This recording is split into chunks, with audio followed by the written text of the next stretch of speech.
রতন একজন খুব পরিশ্রমী শ্রমিক। সে একটি নির্মাণস্থলে কাজ করে, সারাদিন ইট বয়ে নিয়ে যায় এবং সিমেন্ট মেশায়।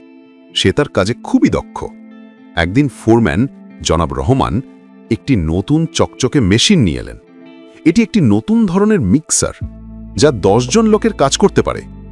জনাব রহমান ঘোষণা করলেন, আমি কয়েকজন শ্রমিককে এই নতুন মেশিনটি ব্যবহার করার প্রশিক্ষণ দেব। যে এটি ব্যবহার করতে শিখবে তার পদোন্নতি হবে। করিম, একজন তরুণ এবং উদ্যমী শ্রমিক, সঙ্গে সঙ্গে হাত তুলল। আমি শিখতে চাই স্যার, সে একটি বড় হাসি দিয়ে বলল। রতন ইতস্তত করল। সে মনে মনে ভাবল, আমি নতুন কিছু শেখার জন্য খুব বেশি বুড়ো হয়ে গেছি। আমার বর্তমান দক্ষতা যথেষ্ট। সে স্বেচ্ছাসেবী না হওয়ার সিদ্ধান্ত নিল। করিম পরের কয়েকদিন নতুন মেশিনটি ব্যবহার করা শিখতে ব্যয় করল। সে কঠোর পরিশ্রম করল এবং শীঘ্রই সে এটি পুরোপুরি চালাতে পারল। জনাব রহমান করিমের অগ্রগতি দেখে খুব মুগ্ধ হলেন। তিনি সব শ্রমিককে একসাথে ডাকলেন। করিম দারুণ উদ্যোগ দেখিয়েছে, জনাব রহমান বললেন।